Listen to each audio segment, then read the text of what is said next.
Today in this video, we're going to be learning how to make this peppered beef that got my guests talking for a long time. Trust me, it's not your regular. So today, we're starting with my chopper. Today, we are not using my blender. No, the blender can take a break. So let's start with our plum tomatoes. And if you've got a fresh tomatoes, please feel free to use it again, do you? Because today we're making an irregular peppered beef. Trust the process. This is different from anything that you've seen. So I'm starting with my tomatoes. So we're gonna chop this.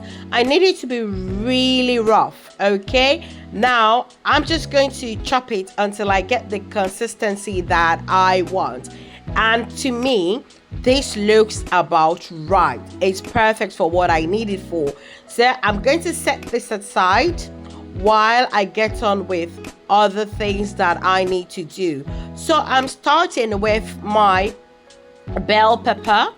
I'm going to slice it to small sizes so it's easier for the chopper. Not like the chopper can't do the whole lot, but I mean, I would love to preserve the lifespan of my chopper.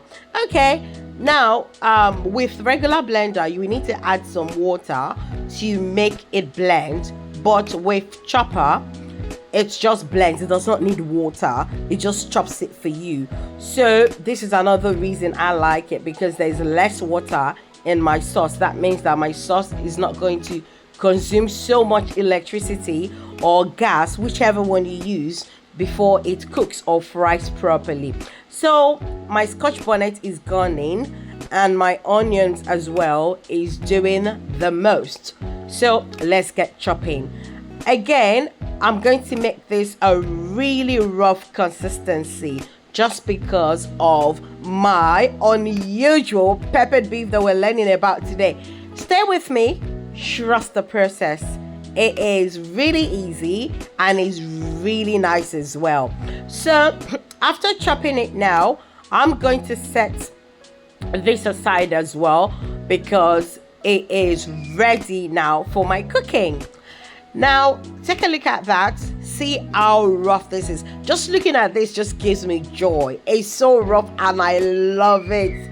Okay, now moving on. So let's get our saucepan or our fry pan, whichever one that you've got.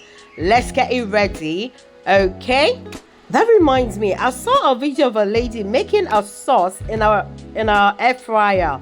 Do you think we should try that? So get the saucepan hot, get our oil in, whatever type of oil you want to use. Slice the onions in, our ginger and garlic paste. If you haven't seen that video, please go back to my previous videos. Now we're frying our tomatoes first. Okay, now the regular me, we blend everything together and just pour it in the oil. Now this time we're starting with our tomatoes and it gives a different flavor, trust me. Now fry the tomatoes, make sure it's fried properly, okay, or almost done. Then add the other rough bell pepper blends that we've got. Just pour it in as well, and ensure that you stir it in nicely and let it fry. Let it fry. Now you have to keep stirring it because you don't want to get stuck to the bottom of the saucepan.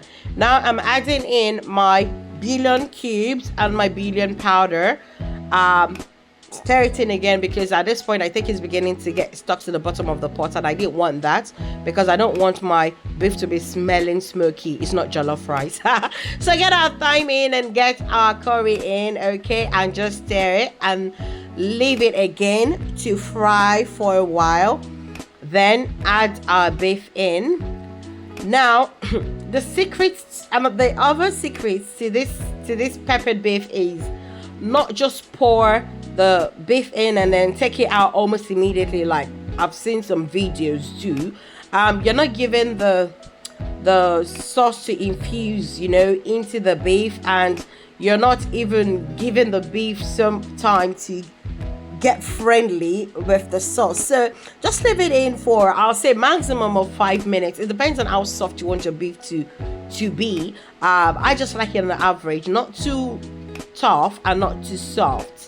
I don't like soft beef anyway. Just leave it in for about 5 minutes, let it fry, and look at that in its glory. Oh my god, look at that.